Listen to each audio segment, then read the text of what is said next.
So there are two ways to treat pancreatic and colorectal cancer. If they're caught early, they can be resected, and it's followed up with adjuvant therapy. That means chemotherapy afterwards. Sometimes we do neoadjuvant therapy. That means chemotherapy before the resection. And after they finish the neoadjuvant or adjuvant therapy, they're just followed up with scans normally.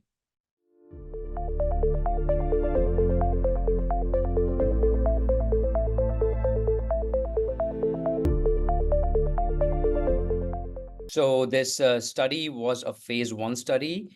That means we were doing it for safety and tolerability. The issue, let's say, with pancreatic cancer is even after resection and after adjuvant therapy, the cancer can come back in the majority of patients. So what we are trying to do is give the vaccine therapy after they're resected and they have no evidence of disease on scan. So when we scan them in the CT or MRI or whatever scan we do not see any disease.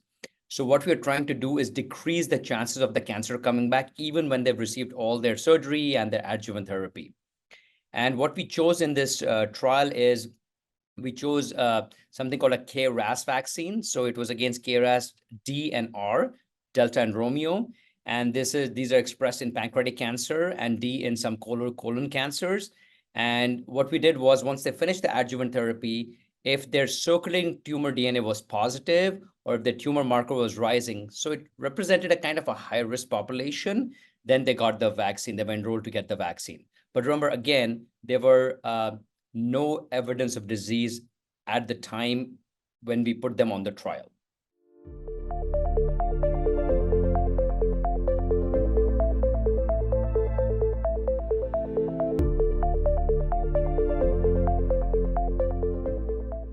So this vaccine, a little bit, it's like an albumin-linked vaccine. That means we give the vaccine, it binds to albumin in the body, and the albumin hitchhikes the vaccine to the lymph nodes.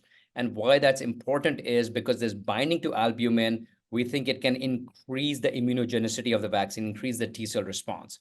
So that's the first thing. So like I said, this was a trial, phase 1 trial for safety and tolerability. We included 25 patients in it. 20 pancreatic, 5 colorectal, and essentially it was safe. That's what we found. Most of the reactions were grade 1 and 2. We really did not see grade 3, 4 reactions in this trial. The most common reaction was injection site reaction. So patients had this kind of redness at the injection site. We normally give them a cold compress and some kind of oral over-the-counter kind of therapy to kind of calm the inflammation down. But overall, it was well tolerated.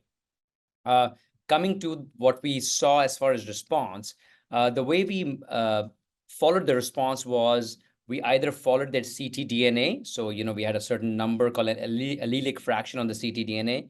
We followed that out, or we followed in patients who were not ctDNA positive, we followed the tumor markers. That was CA19-9 or CEA.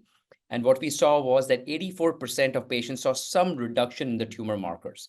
So, or the ctDNA. So either the ctDNA levels went down or the tumor marker went down. Again, these are early but promising, but early. Again, this is a context of a phase 1 trial.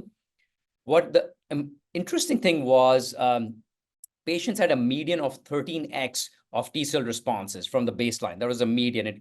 It was a wide range amongst the patients. But interestingly, patients who had median response, 13x, like, that median or above median, they really seem to be the ones who got the most benefit.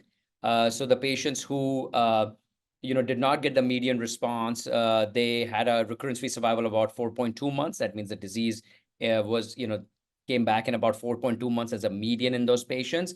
Whereas in the patients who did have that 13x or above median T cell response, we did not, they're still being followed out. Majority of the patients in that cohort have not recurred. Some have recurred, but we don't have kind of a recurrence-free survival median in that patient population just because they're still being followed out. So something interesting, like I said, early but promising data.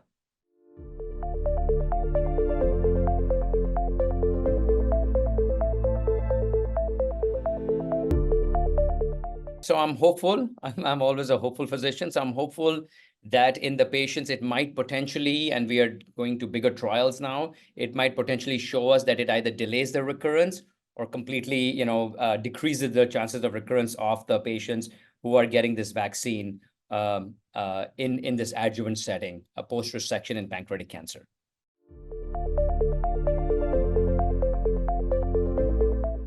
Now we have launched a phase 2 trial in which we are randomizing patients.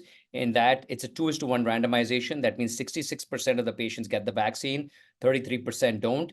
That's the only way we know if it's going to be effective in patients or not. And we're going to follow these patients out for recurrence.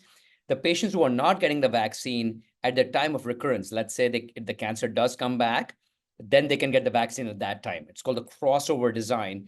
So ultimately, our hope is all patients can get the vaccine, but some will get it upfront at the time of, when we're enrolling them, when they have to be no evidence of disease after adjuvant therapy.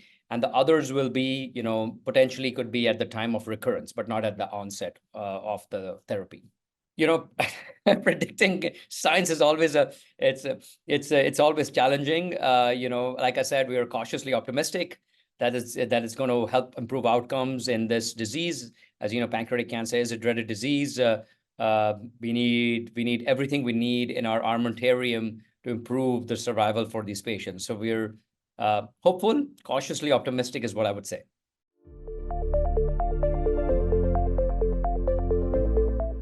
So I think, there are a lot of agents which are coming out, small molecules which target KRAS. They're called pan-RAS inhibitors or targeting certain mutations in KRAS called G12D, as in Delta mutations.